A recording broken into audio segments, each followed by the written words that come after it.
Chromosomes. Little strands of nucleic acids and proteins are the fundamental genetic instructions that tell us who we are at birth. Most people are born with 46 chromosomes, but each year in the United States, about 6,000 people are born with an extra chromosome, making them a person with Down syndrome. If you've ever encountered someone with Down syndrome, you know that they are some of the kindest, most joyful people you will ever meet. They truly have something extra. My name is Lisa Nichols, and I have spent the last 24 years as both the CEO of Technology Partners and as the mother to Allie. Allie has something extra in every sense of the word.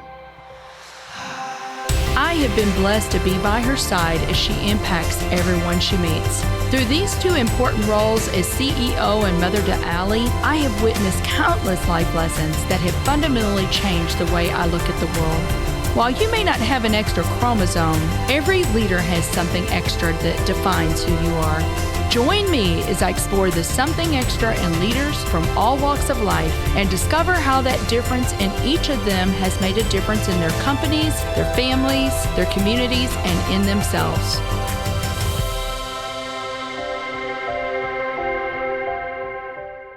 I'm excited to have Bruce Sheridan on the show today. Bruce is an author, an EOS Implementer, and the president of Life Compass, Inc. If you like this episode today, please go to Apple Podcasts or wherever you listen and leave us a 5-star rating. Well, Bruce, welcome to the Something Extra podcast. Thank you so much, my friend, for making the time to be on the show today. Thank you for having me. Yeah. So you and I was trying to think about this, where in the world, I always go back to the origin of how I meet someone. And to be honest with you, I can't even remember. You're just always there. I remember. You do? You remember? Yeah, I was working the kids ministry at the Crossing, and you were walking down the hall, and I had seen you all over LinkedIn, and I came up to you and I go, Lisa Nichols? And you were like, yes. I go, well, nice to meet you. Oh, my word. I don't remember that. But, we go to the same church. We go to the Crossing Church, which is a multi-site church here in St. Louis. But then you and I it's just like we just seem to be in the same room a lot. And I'm really grateful for your friendship, Bruce. And, we've got so much to talk about today. And, I'm just going to kind of jump in here.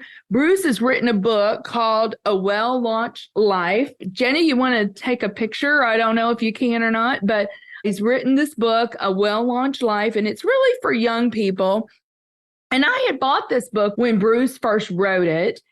But then when I read the book, I understood a lot more about Bruce and what he feels like his calling and his true passion and purpose in life is now, which is really to help young people and primarily 18 to 28. But you'd probably go up to 30 or something, right, Bruce? Well, I've had people in their 50s and 60s say, where were you 20 years ago?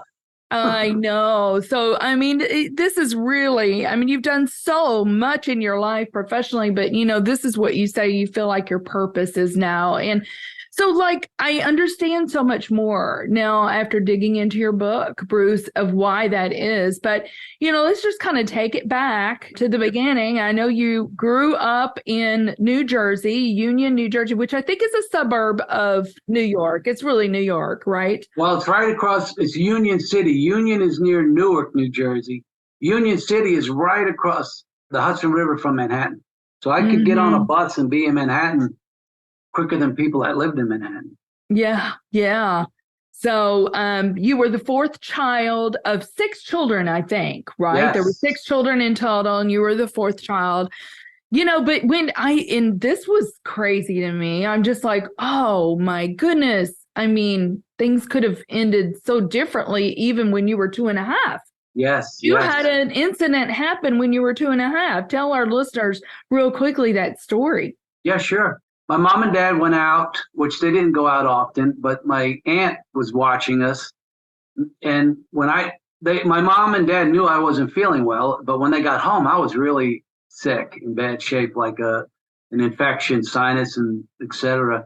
So my mom put the humidifier out with water and then Vicks Vapor Rub in this little well. So back in that day, they would boil the entire pot of water, and then the steam coming out would melt the Vicks Vapor Rub and fill the room. Well, my crib was in the corner, and I was not getting any better. So my mom, in the middle of the night, got up, put me next to her, and aimed the mist into my face, which helped me fall asleep. But somewhere in the middle of the night, I rolled out of that bed, and I landed on the cord, which pulled the whole humidifier off the end table, and it broke. The glass broke, and I was laying in boiling water with Vicks Vapor Rub in it. And my dad was a fireman, so he jumped up and got me, and he burned his feet getting me. But he knew enough. He put me in a clean white sheet in cold water, and he had my mom call the hospital ahead and said, my husband's bringing in a burn victim. He's probably going to be there in 10 or 15 minutes. So when we arrived at the hospital, they were waiting and came rushing out. They grabbed me and rushed me into a room that had a bathtub full of ice and water because they wanted to stop. It's a little morbid, but like if you cook a steak, it keeps cooking for a while. Right, so they wanted to get me in that ice tub of water to completely stop the burn. And then they came out and told my parents he's not going to live through the night. So it's crazy. Oh my goodness. But here you are, and we're going to talk. You spent 6 weeks in the hospital. Yeah. We're going to talk about this, Bruce, because really, when I look at your life and so much of your life, God has handed his hand on you. Yes. Your whole entire life.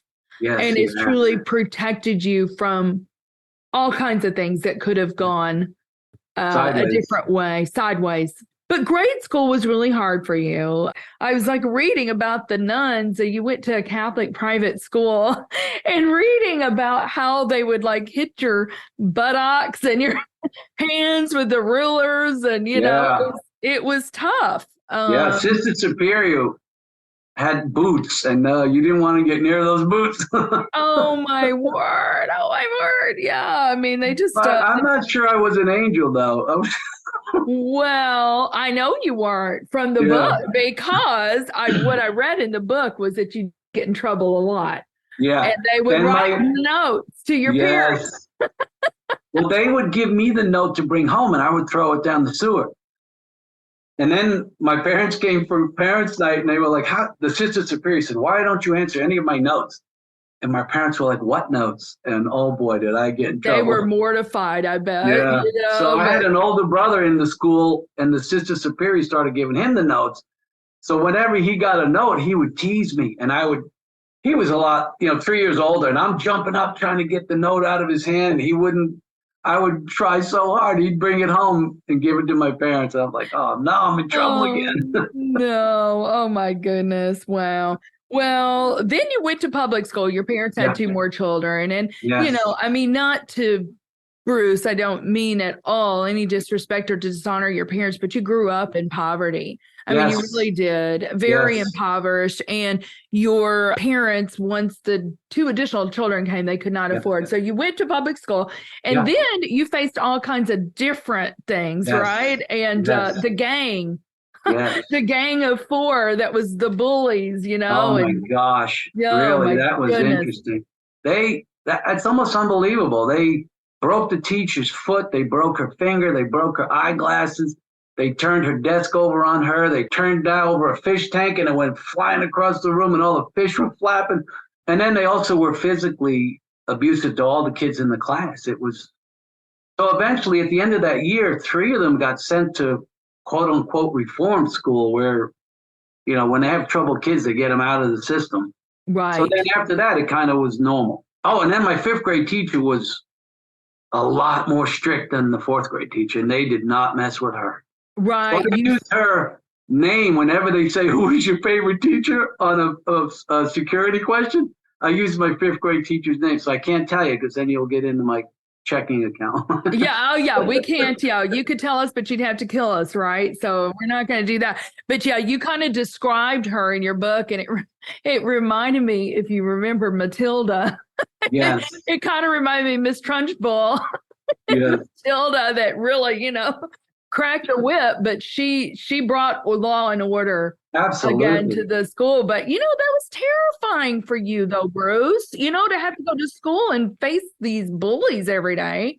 As a child, you don't understand how much it impacts you emotionally. You just don't. You're thinking, hey, like I didn't realize, to me, growing up in Metro New York City, I thought the whole world was like that because that was where I was born. So when I went to Georgia Tech, where another guy from my high school went, we're driving down the highway and we see open fields and we're like, where are we? And then we saw a cow and actually stopped the car and got out. That's the first time either one of us saw a cow.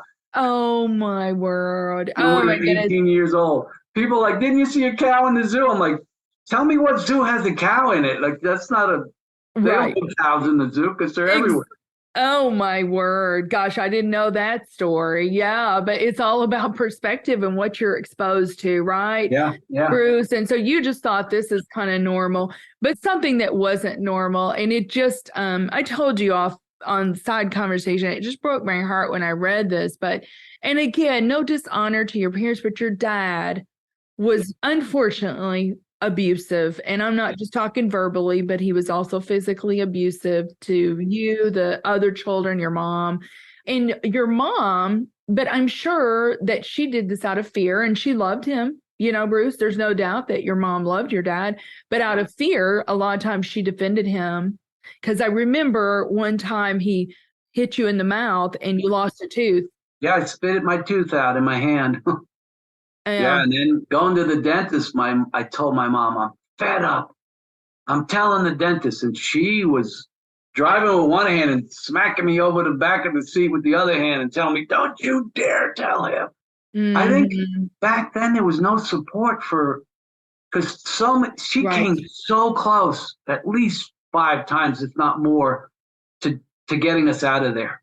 But there was no support system. She had Where no was money. she going to go? Where was she going to go? Yeah. Nowhere to go. And now we have, to your point, we have places, safe houses and things, that, and obviously you had to work with a therapist and, work through forgiveness, with your dad, Bruce. And we're going to talk about another life event that happened when you're 25. And I know that's helped you work through that forgiveness. But here's what you said. As a child, you are a victim. Yes. But as an adult, you're a volunteer.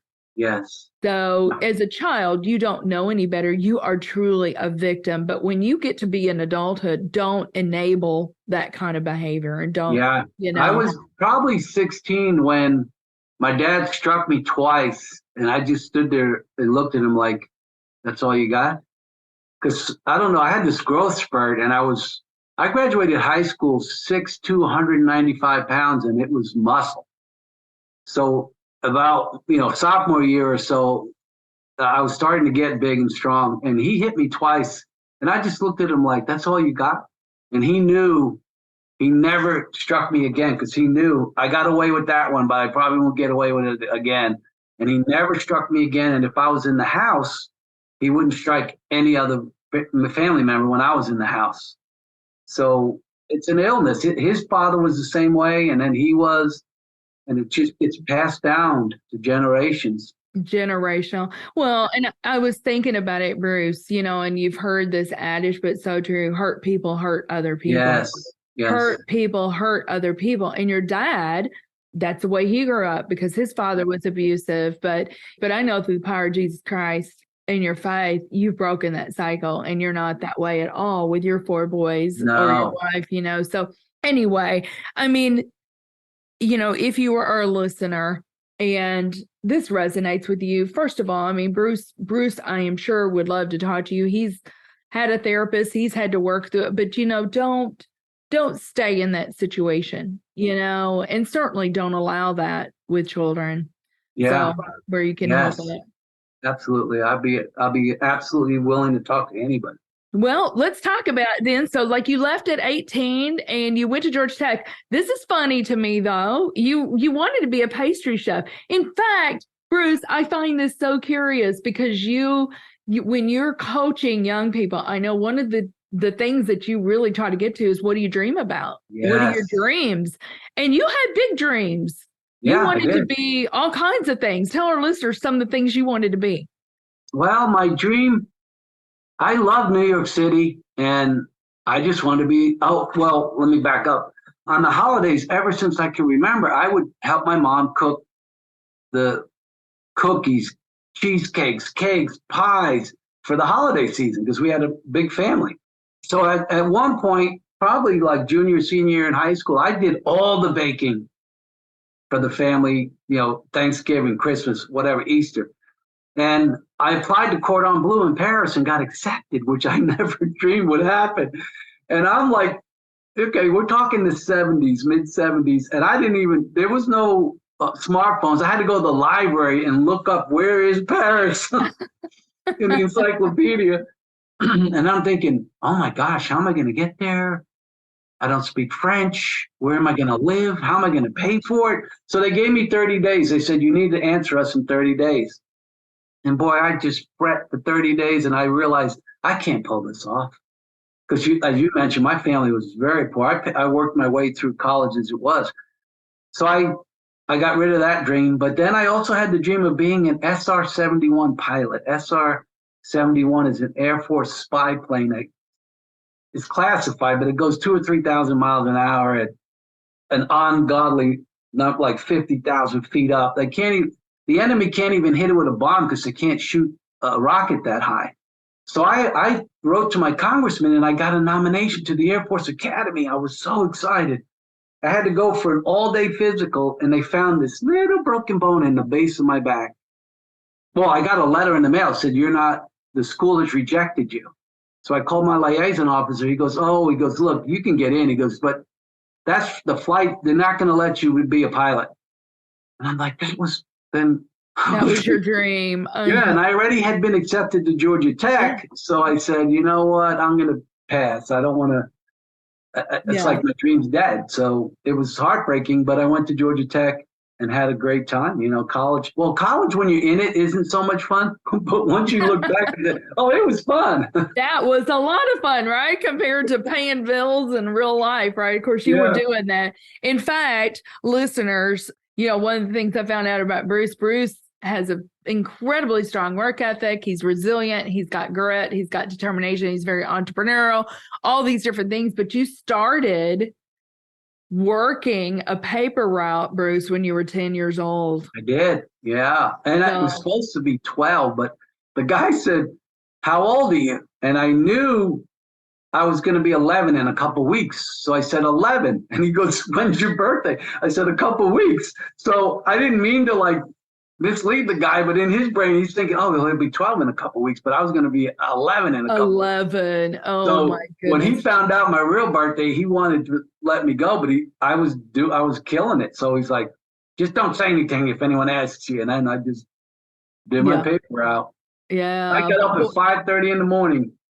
And you would get up before school. You got up before school and did your paper route. I mean, that just showed so much grit, even back then, Bruce. But, I think sometimes hard places, and that's probably what you really talk to kids about today, is sometimes removing the struggle is the worst thing that we can do for young people, right? Mm-hmm. So let's talk about, before we go to our break, let's kind of talk a little bit, get into what you did at Georgia Tech. So you got a BS in industrial engineering, then you went on to get a master's in industrial engineering at University of Miami, right. But you got hired by Florida Power and Light, and I think you were there for quite a while, 9 years. Now, is that what you did where you guys won the Deming Award and you got into Malcolm Baldrige? Well, we actually pretty much created Malcolm Baldrige. We won the Deming Prize. Well, my first 2 years, I was designing the electrical systems, and I was having a blast. And our CEO went to Japan, and he found Kansai Electric. He visited there, and their meter readers were at 20 misread meters per million meters read. He said he spent an hour arguing with them that it can't be a million, and they finally convinced him it was. Because we were 8 per 1,000, which is 8,000 per million. So they were like 15 per million. We were 8,000 per million. And we had 4 million customers. So we had 32,000 misread meters a month where they had, what is it, like less than 100. And he said, I'm doing this. So he came back home and implemented what we call the quality improvement program. Mm-hmm. And the Miami division VP told my boss, I remember I interviewed Bruce Sheridan at Georgia Tech as an industrial engineer, and I think that's what we need to put this program in place, because I was doing electrical engineering work, but my education was industrial. So on a Friday afternoon, Thursday afternoon, she said, go down, you're meeting with the division VP at 8 o'clock tomorrow morning. Put a suit on. So I got down there early. I was beautiful offices, and it was just, I'm like, wow. And I go in there for the interview. I drive back to my office. I'm exhausted. And my boss calls me and she goes, what happened down there? I said, oh my gosh, I thought it went well. What happened? She goes, he wants you to start Monday at 8 o'clock. I'm like, this Monday? Because that was Friday.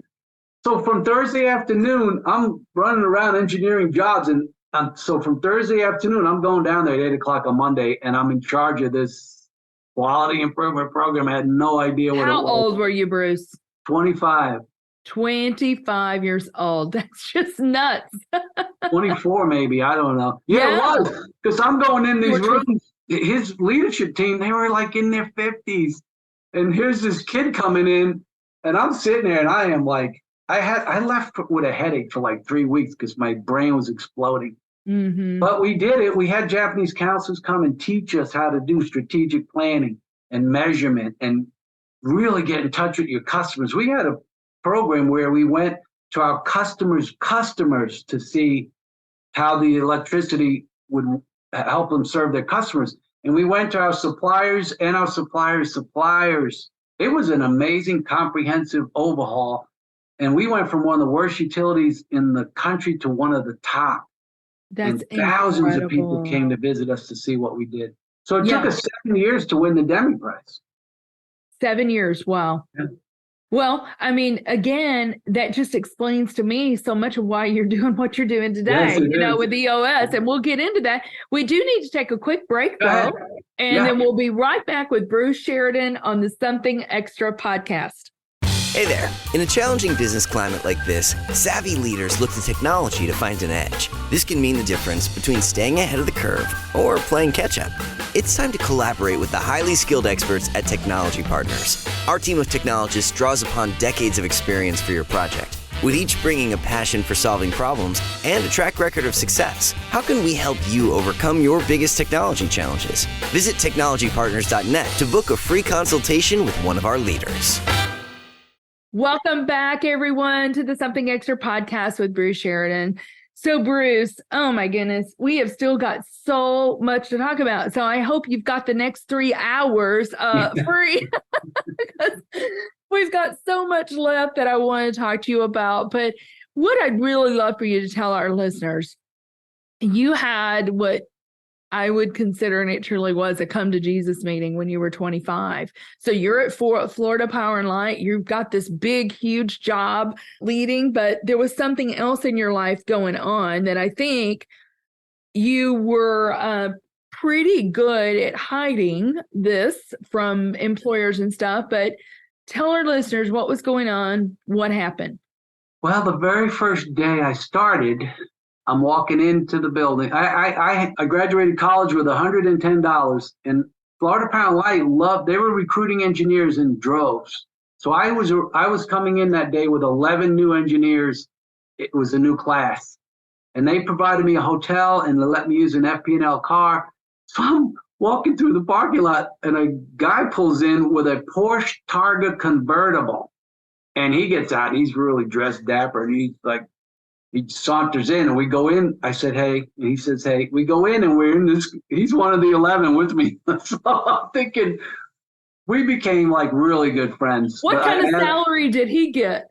Same as what kind of starting salary? He had supplemental income. Yes.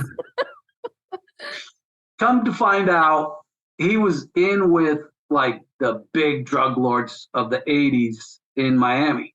Well, we became such good friends. We go to lunch one day, and he says, you mind if we stop by the bank? I'm like, no. Pulls in, he's talking to this woman through the window, and they are just in Spanish. He was Cuban, and they're mucking it up. And he turns to me, he goes, "Hey, can you get me the money out of my glove box?" I press the button, the door falls down. There's a stack of $100 bills, probably 5 inches tall, with a handgun on top of it. So I'm sitting there staring at it, and he's chatting away, and he finally says, "Hey, come on, man, you're going to give me the money?" And I said, "There's a gun on top of it." He goes, "Well, pick it up." I'm like, "I've never touched a gun in my life." He goes, "Just pick it up and don't point it at me." So I grab it by the handle, and I'm pointing it down between my legs. And I grabbed a stack of $100 bills and hand it to him. He puts it in, and he's starting to drive off. I'm still holding the gun. He goes, "Put the gun away." So I put it in the glove box. He shut it. And we're driving, and I didn't say anything. I finally said, without looking at him, I said, "What was that?" He goes, "Oh, just some cash I had from the weekend." And we didn't say anything. We drove back to the office, and I knew what that meant. So it was a little bit of a hiccup, but we were still really good friends. And then he took me out on the town, and this is like stuff you see in the movies. And so the very first time we went out, I'm thinking, if I have to pay part of this bill, I'm not going to be able to pay my rent. So Yeah. I asked him, I'm like, "Hey, how much do I need to pay you?" He goes, "Oh, don't worry about it." He just slaps down like several $1,000s on the bar. And I'm just like, oh my gosh. So eventually he said to me, "Hey, you're from New York City, right?" I'm like, "Yeah." He goes, "Your parents still live there?" I said, "Yeah." He goes, "Hey, would you like take a load of cocaine for us to New York? We'll pay you $2,000 cash." And I was broke. "And we'll pay you $2,000 cash, pay for everything, all expenses, and we'll hand you $2,000 cash when you come back." And I'm thinking, oh, wow, I could really use that money. So I said, "Let me think about it." So a few days later, I said, "What if I just did it once?" He goes, "Well, if you do it once, they're probably going to ask you to do it again." I said, "But I'll just say no." He goes, "They'll kill you." I'm like, "Well, then I'm not doing it." So thank goodness I didn't do that. Then he says to me one day, he goes, "You want to try cocaine?" And I was like, "No way." 3 or 4 months, he kept poking me, not aggressively. So one day I said to him, "Okay, look, I'll try it, but let's do it on a Friday at 4 o'clock. So if I freak out, I can leave the office and nobody will notice." So we go in the bathroom at 4 o'clock on a Friday afternoon, and I try it. And at first I was freaked out. Like my sinus cavity just went crazy, and I'm thinking I'm going to die. So we go back to our desk, and then that calms down. And then I feel like good. So about 20 minutes later, he says, "You want to try it again?" I'm like, "Yeah." So we go back in the bathroom and do it again. And then about 20 minutes later, I say to him, "Let's go back and do more." So he rushes me in the bathroom. He goes, "Listen to me. This will destroy your life. I'm not giving you any more. And if you do it again, you got to realize this will destroy your life. You better get a grip on it." So he scared the crap out of me. But I went back to our desk, and I started to go out with him and party more. So one day I was drinking and doing cocaine all day Sunday. And I had to get up for work on Monday. And I realized I had to call my boss and lie to my boss. That was gut-wrenching. So I lied to my boss. I get on my knees. I said, "God, I was raised Catholic, and I knew enough about the Bible that Jesus is at the door, but you have to open it." So I got on my knees and I said, "God, do whatever you have to do, because I'm going to either go to jail or I'm going to die. Please save my life. I'm opening the door." Well, I cried on my knees for like 2 hours. Nothing happened. So about 3 weeks later, my friend lived around the block, and he had nothing to do with, he was a Christian at a Baptist church, and he had nothing to do with the cocaine stuff. So I go around, it's Saturday morning at 9 o'clock. I go flying in his apartment. If our doors were unlocked, either one of us could just go flying in the other guy's apartment. And I go flying in. There's an attractive woman behind cooking breakfast, and he's nowhere to be found. So I go barging in. I startled her. And I'm like, "Who are you?" She goes, "Well, who are you?" I'm like, "Oh, I'm sorry. Hi, I'm Bruce." And I still don't remember her name. So I said, "Where's Dominic?" So he comes out of the bedroom with coffee and a cigarette. He smoked 2.5 packs a day. And he goes, "I need your help." I said, "What do you need?" He goes, "This girl won't sleep with me." And it was obvious. It's 9 o'clock on a Saturday, and she's making breakfast. I'm thinking she's stayed over. So I said to her, I said, why won't you sleep with him? She goes, well, I'm a Christian and that's not happening until I get married. So I look at my buddy, I go, dude, you're on your own. I am not helping you with this one. So she says to me, are you a Christian? And I'm like, I don't understand your question. She goes, do you believe in God? I said, yes. She goes, do you believe in Jesus? I said, yes. She goes, do you have a personal relationship with Jesus? I'm like, I don't understand that question either. She goes, well, have you ever invited him into your heart and to have a personal relationship with him? And man, my world, everything like stopped. I felt like I was just frozen, but I was still thinking and able to move, but my brain was racing. And I think that was a pivotal moment. I could have said yes or no to that question. And my brain just said yes. So she stopped, put the pan down, took it off the fire. She came over to the island, and I was on the other side of the island. She goes, will you say a prayer with me? I said, sure. So I prayed to ask Jesus to come into my heart. And I felt like a bolt of lightning hit me in the chest, like supernatural. Physically, I felt something hit my heart. And I was stunned. And I look up and she's crying and my buddy's crying. I'm like, why are you guys crying?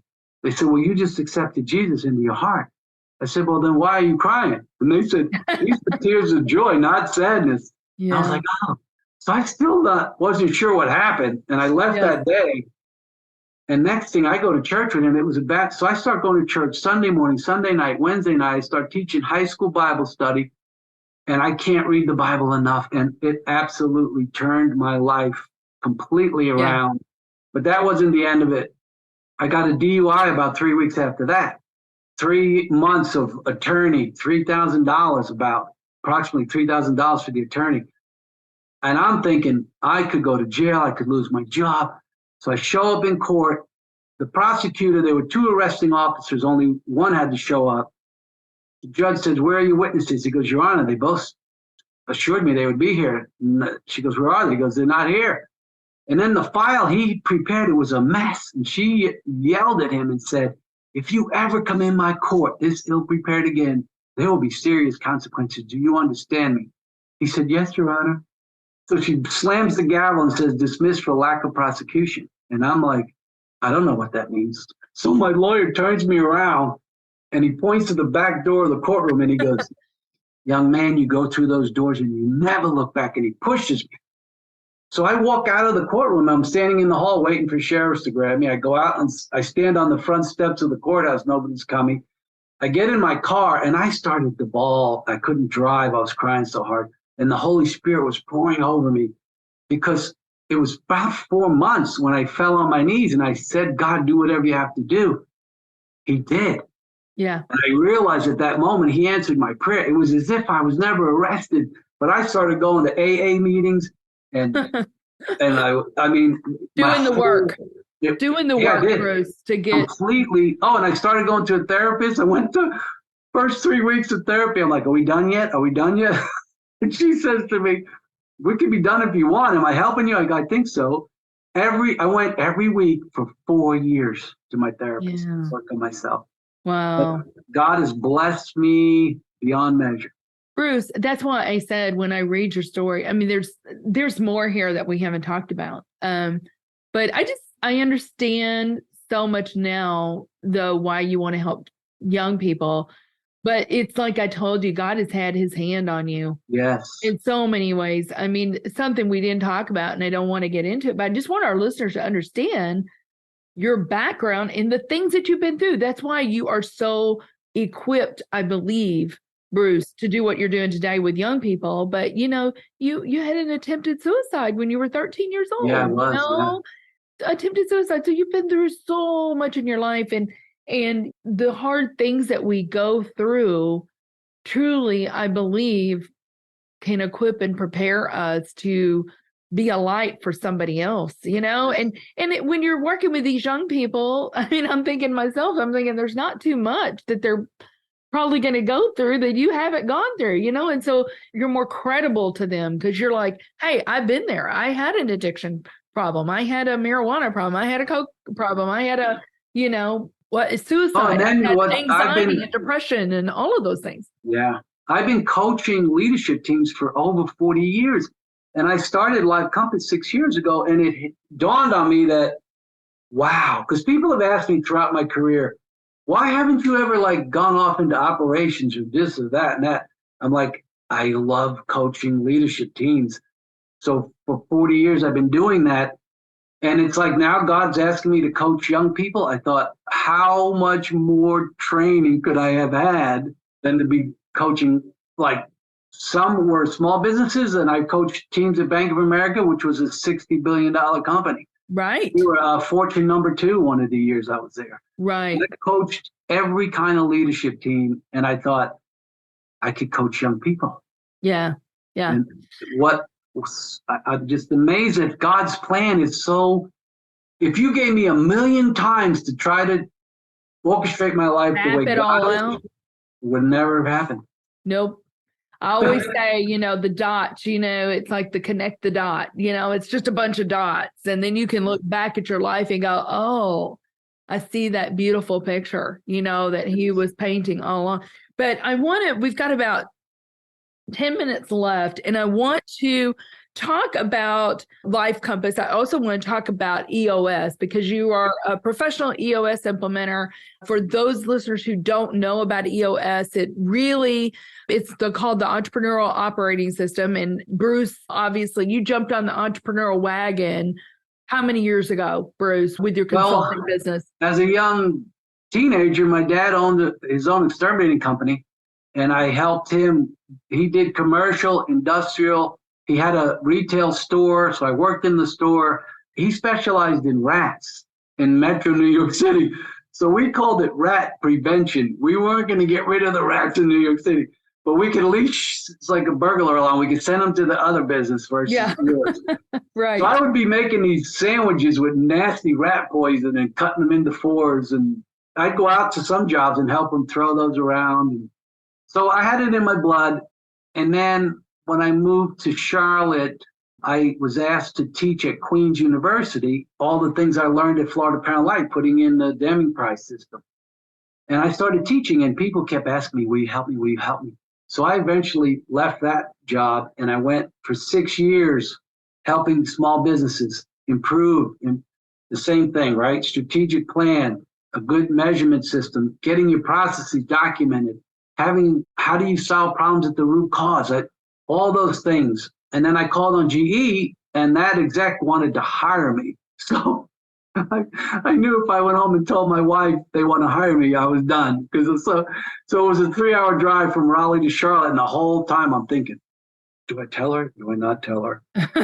And I told her, and right away, you're taking that job. Mm-hmm. So I went to work at GE, and then I got recruited by Bank of America. And then I got let go of Bank of America in that 2008 crash. So immediately I started consulting again, Organizational Compass, and I did that up until 6 years ago. I became an EOS implementer. Mm-hmm. And so now I'm exclusively working with privately held small businesses, 10 to 250 employees, and they have to be open, honest, and willing to think they could change how they manage the company. Otherwise, it would be we have a saying in EOS, if you have to drag them in, you have to drag them around. Yeah. So you don't want to drag them in, you want them to be willing. Yeah. So for our listeners that are interested in this, I mean, EOS, I've been in YPO, Bruce, since 2005, 6, something like that. And EOS is huge in YPO. I mean, everybody read the book Traction with Gino Wickman, but to implement it yourself can be very difficult and can be very confusing. So, if you are at all interested in learning more about EOS, I know Bruce would be more than willing to meet with you. And it is a really awesome way to organize your business. It is. So let's talk, in the time that we have left, let's talk about Life Compass. Tell me I know that there's buckets that you talk to young people about. I want you to kind of tell a little bit about that. And then, technology partners, I'll just have to say our team was very blessed to have helped you with your app. So you actually have a Life Compass app that you can download from the Play Store, whether it's an iPhone or an Android. But tell me kind of the basic elements. How would you start with young people. And I already kind of alluded to this before, but I love, one of the things that you really get them to do is to say, what do you really want out of life? What are you dreaming about? And sometimes, even, you tell the story about your own son. Yeah, I don't know. Yes. But you really work to kind of open that up with young people. So kind of tell us a little bit about Life Compass. Sure. In EOS, we help you create your proven process. So my proven process for Life Compass is think about where do you want to go with your life, write it down, measure your progress daily, and then, reassess it every quarter. So that's basically the Life Compass proven process. Now, to take it down another level, I asked them to think about their relationship with God, their relationship with their family, what do they want to do with their career, and then building a budget. Because my son graduated college 6 years ago. And I said to him, so where do you want to live? He goes, oh, I want a nice one-bedroom apartment. I said, how much do you think that'll cost? He goes, like $400. I said, maybe you need to add a 1 in front of that? He's like, what? $1,400? I'm like, yeah, if you want to not 400, you cockroaches, dirty. You're not going to get not a really nice apartment. So I was so shocked. I paid 4 years for him to go to NC State, and he did not know like a budget. So I sit down with these young adults, but I start out with, if we were having this conversation 3 years from today, what needs to happen personally and professionally in your life for you to think you were successful over those 3 years? And then I put them into the categories: God, family, career, and budget. And that's what the app is too. On the app, you could put up to 5, because I see this with my EOS clients. You can't do 100 things. But I limit them to 5 entries under each: God, family, career, and budget. And then each day you can rate yourself red, yellow, or green, and it gives you a pie chart to see how you're doing. So it follows the proven process, right? Think about what you want to do, write it down, measure your progress every day, and every quarter, every 90 days, review how's it going.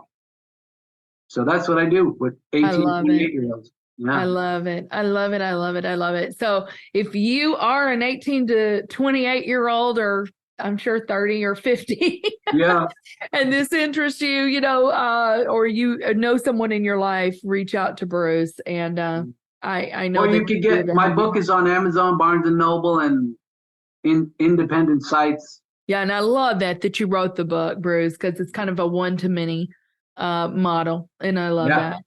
But there's so much good stuff here. Thank you so much for sharing all of that. But I have to ask you, Bruce, this is called Something Extra. What do you believe is the something extra every leader needs? Resilience. Well, there was a song, I get knocked down, I get back up again. I think that was my theme song. Yeah. So you got to get up. I mean, there have been, when I got let go from Bank of America, I had to carry my boxes through the lobby, and people are like, oh, half of the people ran away, and then the other half came and gave me condolences. It was so humiliating, and I had 2 boxes, so I had to go back and get the other one. And I just put them in my car and drove home. And that was probably the hardest one to get back up again. Because never in my life did I dream I would be let go and walk into my car with my personal stuff. You never had. You'd always been pursued. Yes. And you'd always been pursued. But you know what? It was just kind of a sign of the times, though. That was so really difficult. The bottom fell out. The real estate market in 2008. I mean, it was just a difficult time for everybody. But so my something extra is resilience. Like, get up, dust off. It's okay to take time. Some of it hurts so bad you need to recharge and do whatever you need to do to get back. But don't let anything keep you down. God created us, and we are wonderfully made. Get back up and go and be resilient. That's that's good. I love it. And as you're talking about that, I'm just thinking all kinds of things. One thing that I love, and I think you said this, but for our listeners, if you haven't been knocked down, get prepared because you will be. I mean, life is not going to be summits all the time, is it, Bruce? But I will tell you, in the valleys, and not that I'm asking for more valleys, but sometimes in the valleys are where we learn our greatest lessons too. Yes. So, you know what hit me recently? The earthquake in Turkey, like 35,000 people died and so much was destroyed in the blink of an eye. You could have been CEO of the biggest company in Turkey, and then in a blink of an eye, you're wondering, am I going to live today? Mm-hmm. It can happen to anybody, anytime. It can. So live every day. Yeah. Live every day with meaning and purpose. And so, Bruce, what fun this has been. Yes, I appreciate thank you, my friend. I really do. And I know that, what we've talked about here, I know that it's going to touch our listeners. I hope people that are struggling will reach out to you. I hope people that need an EOS and an entrepreneurial operating system for their business, they want to take their business to the next level, I hope they reach out to you. So thank you so much for your time today. Thank you, Lisa. Thank you for listening to today's show. Something Extra with Lisa Nichols is a Technology Partners production. Copyright Technology Partners, Inc. 2019. For show notes or to reach Lisa, visit tpi.co/podcast. Don't forget to leave a review on Apple Podcasts, Google Play, or wherever you listen.